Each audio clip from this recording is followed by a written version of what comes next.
It's Countdown, Europe's #1 rock show. Now, let me tell you a little story. A couple of years ago, I was in Montreux for the rock festival there. At a certain moment, I woke up, took a shower, then opened the curtains, and there were 100 screaming girls. Not for me in the nude, but for Matt, and look, they're here. Ross.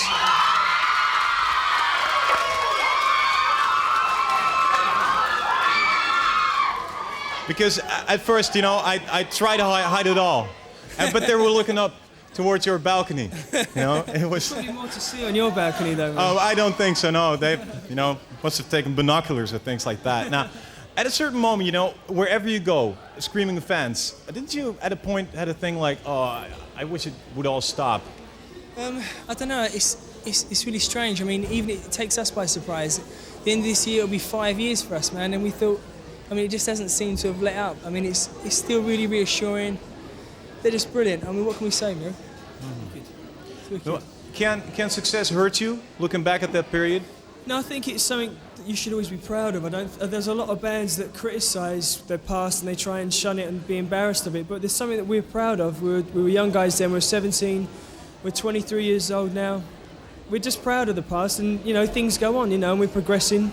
There's nothing to be ashamed of, and we love it. We're, you know, having a good time still. Yeah, what always struck me, and I didn't understand why, was that the press, you know, always had a different story to tell about you guys. What's the worst story you've ever heard, by the way? Because sometimes it's like... The funniest is that we're not twins. It's a good makeup job. That was the funniest. I think in general, I mean, the British press especially, they really do like to sensationalise everything. Mm-hmm. I mean, and it gets to a point where maybe 40-50% of what they say is true. Thanks, bro. And 40-50% of what they say is not. So I read you dated at least 1 million women, so that means 500,000 women is true. No, we'd be seriously tired guys if we dated 1 million women. And very lucky as well. Very lucky. Pretty worn out. Very healthy, or maybe yeah, not, you know. Very fit, yeah. Yeah, very fit. Now, at a certain moment, it seems like you took a big break. Right. What was the reason for that? Basically, we had a lot of financial difficulty. We had a lot of heartache because we got ripped off basically by our old management. We were too trusting, and we felt, you know, as I say, it will be 5 years at the end of this year, and we felt we've done our apprenticeship. We felt, you know, to take a year and a half off to do the album that we wanted to do, and that's what we did. We went away for a year and a half. We wrote and recorded 40 songs, and chose the best 10.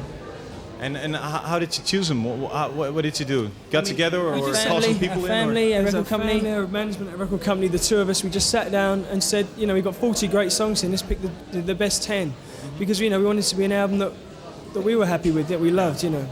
And the other 30 that are left, we maybe use them for next albums or not? Plus they're in our publishing deal, and also plus there's a chance of using it for film tracks. And also other artists are using them at the moment as well. 40 is a lot of songs. Right, to record as well. How do you get your inspiration? What did you do? How did you work?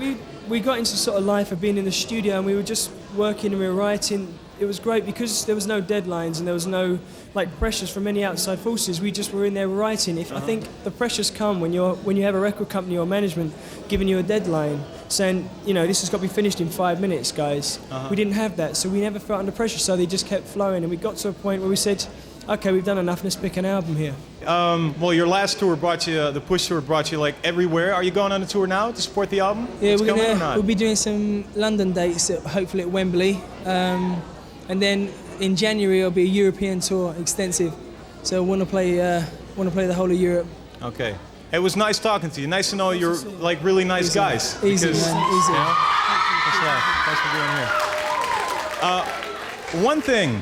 What's your favorite video? You agreed on this or not? Get the Funk Out by Extreme. Extreme, Get the Funk Out. Yeah. I think we can see it right there. Hi, I'm David Bowie, and you're watching Countdown, Europe's #1 rock show.